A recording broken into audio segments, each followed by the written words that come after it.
Hi friends. तो आज आम फॉर्म फिलअप करवा ITBP telecommunication SI head constable and constable form. तो प्रथम आप गूगल आईटीबीपी ऑफिशियल वेबसाइट को गलापर आप न्यू यूजर क्लिक करेंगे। तो न्यू यूजर क्लिक कलापर आप देखिए एप्लिकेंट साइन अप।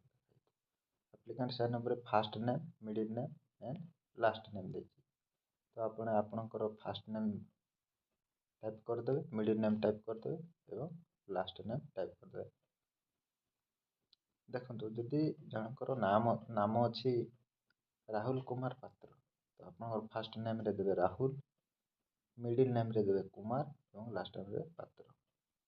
तापर आप ईमेल आईडी देदेवे, तापर कन्फर्म ईमेल आईडी। तो से ईमेल आईडी को 2 थर टाइप करेंगे। तापर न्यू पासवर्ड आप गोटे पासवर्ड तैयारी करेंगे 6 कैरेक्टर रो। कन्फर्म पासवर्ड रे क्लिक करके से पासवर्ड टी आउ थे देदेवे। तापर आपणकर date of birth matriculation certificate अनुसार आप डेट ऑफ बर्थ को फिलअप करदे। फिलअप कर सारापर आपणकर सिक्यूरीटी क्वेश्चन दे। आप सिक्यूरीटी क्वेश्चन किसी भी देपारे। देखो what is your pet name, what is your fast bike name, तो आप किसी भी देपारे। तो कौन क्लिक कलापर आप तार आंसर गोटे देदेवे।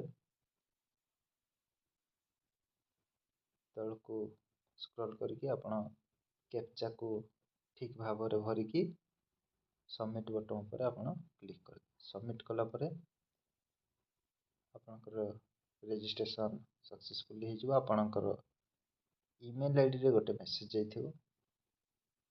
किसी समय अपेक्षा कलापर देखिए आपणकर ईमेल आईडी रे गोटे मेसेज आसी मेल रे आसी। तो से मेल रे लिखा थो please click the link to activate your account. तो आपणकर अकाउंट को एक्टिवेट करने क्लिक हेठारे क्लिक करेंगे। तो आप रिडायरेक्ट हो से ऑफिशियल वेबसाइट को। रिडायरेक्ट होगापर आप लॉगिन उपर क्लिक करेंगे। तो आपणकर ईमेल आईडी और पासवर्ड जो क्रिएट कर पासवर्ड को देकी कैप्चा को फिलअप करके आप लॉगिन उपर क्लिक कर दे।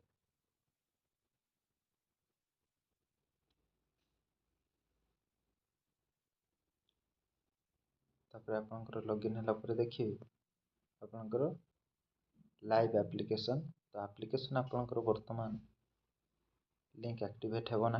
आपड़ जो प्रोफाइल को आप क्लियर करेंगे। फिलअप कर सारापर आपणकर एप्लिकेशन खोलीज आप क्वालिफिकेशन हिसाब से। तो आप देखिए लेफ्ट साइड देखिए डैशबोर्ड प्रोफाइल डिटेल्स उपर क्लिक करेंगे। तो प्रोफाइल को क्लिक करके प्रोफाइल फिलअप करेंगे। आप ना और डेट ऑफ बर्थ तो आगु फिलअप कर देते। आप फादर्स नाम देदेवे, मदर नाम देदेवे, कंट्री को सिलेक्ट करदेवे। तल को स्क्रॉल करके परमानेंट एड्रेस देदेवे। एड्रेस लाइन 1 रे आपणकर विलेज नेम देदेवे। एड्रेस लाइन 2 रे आपणकर विलेज नेम बा पोस्ट ऑफिस ना दे पारे। स्टेट सिलेक्ट करेंगे, डिस्ट्रिक्ट सिलेक्ट करेंगे। जदि आपणकर डिस्ट्रिक्ट ना शो करना तो पिन कोड आप प्रथम पिन कोड देदेवे। तो डिस्ट्रिक्ट आप सिलेक्ट हो। जदि आपणकर permanent address and present address सामान अच्छी, करेस्पॉन्डेंस एड्रेस सामान अच्छी, तो टिक बॉक्स ऊपर क्लिक करदे। तो सही एड्रेसटा तले फिलअप हो। आ किसी फिलअप करने पड़ो ना। तल को स्क्रॉल करापर आपणकर रिलीजियन टाको सिलेक्ट करदे, हिंदू मुस्लिम क्रिश्चियन। तो जे जार सिलेक्ट करदे।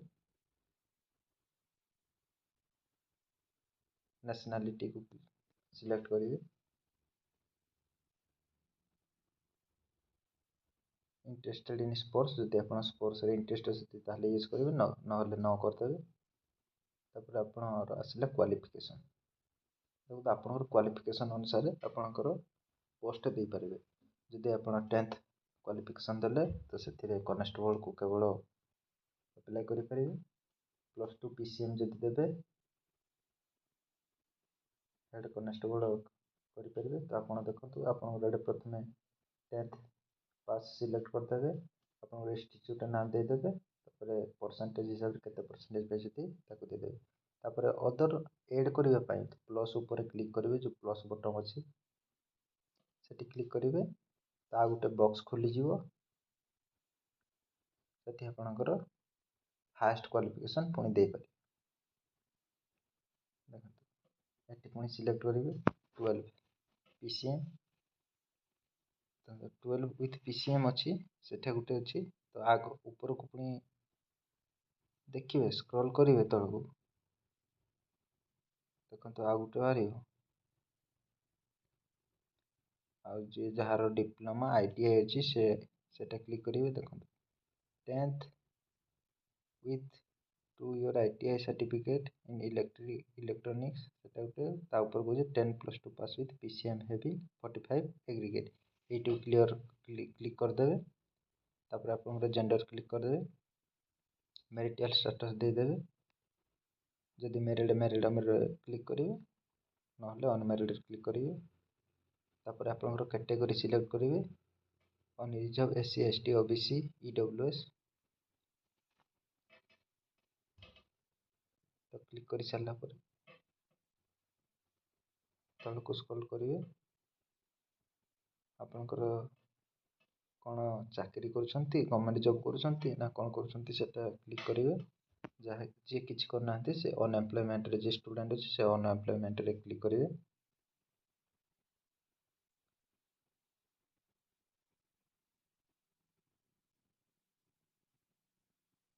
तलक स्क्रॉल करेंगे देखिए ये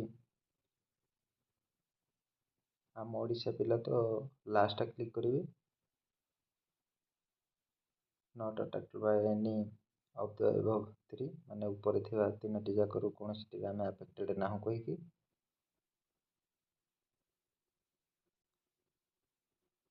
तो लास्ट टिक बॉक्स रे क्लिक करिकी तलक स्क्रॉल करेंगे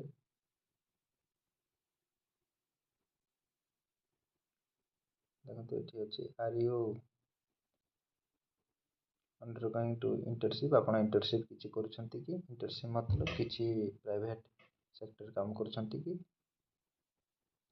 तो देखिए जदि आप एमबीबीएस किसी डिग्री को हासिल कर क्लिक करेंगे ना सबमिट उपर बटन क्लिक करेंगे सबमिट कलापर आपणकर जहाँ टाइप करते चेक करके लेफ्ट साइड रे जो अपलोड इमेज ऊपर अच्छी अपलोड इमेज ऊपर क्लिक करदे ये भल भाव में फिलअप करेंगे कहीं जदि भूल हुए डॉक्यूमेंट वेरिफिकेशन किसी भी असुविधा हो पाए तो अपलोड इमेज ऊपर क्लिक करेंगे ये आपंकर फोटो सिग्नेचर को अपलोड करेंगे फोटो 30 KB ରୁ 100 KB मध्य होगा दरकार और सिग्नेचर 15 KB ରୁ 30 KB मध्य होगा दरकार तो चूज फाइल ऊपर क्लिक करके आपणकर फोटो को सिलेक्ट करेंगे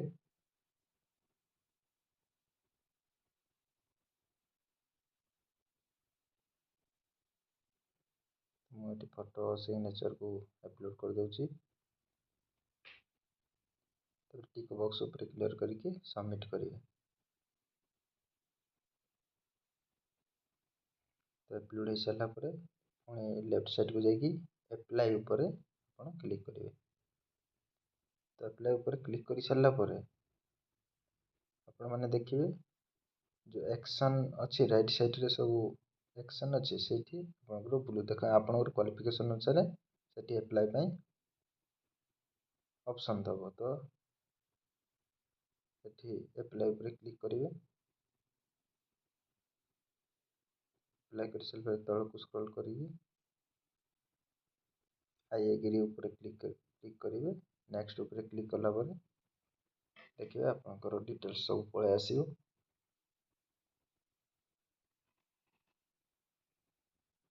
नेक्स्ट ऊपर पुणी क्लिक करेंगे तापर आपंकर पेमेंट ऊपर पड़ो जब एसटी एससी थी पेमेंट पड़ोनी अनरिजर्व एससी बीसी थे पेमेंट पड़े आई एग्री ऊपर टिक बॉक्स रे क्लिक कर सबमिट ऊपर क्लिक कला आप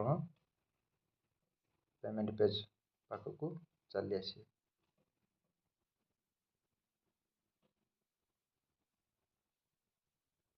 କିଛି ସମୟ ଅପେକ୍ଷା କଲା ପରେ ଦେଖିବେ ଆପଣଙ୍କର ଦେଖନ୍ତୁ ଏଠି ପେମେଣ୍ଟ ମେଥଡ଼ରେ ଦୁଇଟି ଅପସନ୍ ଦେଇଛି, ନେଟ୍ ବ୍ୟାଙ୍କିଂ ଏବଂ କ୍ରେଡ଼ିଟ୍ ଆଣ୍ଡ ଡେବିଟ୍ କାର୍ଡ଼। ତ ମୁଁ ଡେବିଟ୍ କାର୍ଡ଼ ଉପରେ କ୍ଲିକ୍ କରିକି card number, expiry date, CVC code, card holder name ଦେଇକି मेक पेमेंट 100 रुपीज ऊपर क्लिक कर दे।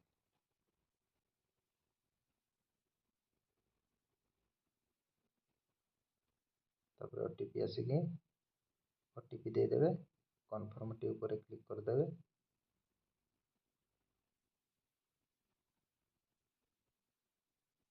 आपणकर पेमेंट प्रोसेसिंग रे रही देखो 5-7 सेकेंड अपेक्षा कलापर आपणकर पेमेंट सक्सेसफुली कटिज। देखो पेमेंट रिसीप्ट आसी जाइए। आपण भविष्य किसी असुविधा पाई आपण यहाँ डाउनलोड करके रखिपारे, तो यहाँ सेव करके रखिदेवे।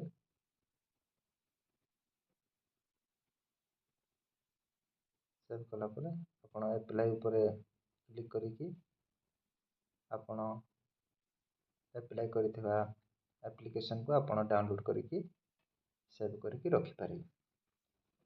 तो एमती ही थिला ITBP टेलीकम्युनिकेशन रो एप्लिकेशन फॉर्म फिलअप करिवार प्रक्रिया। तो आपको जब भल लगी लाइक करेंगे, शेयर करेंगे।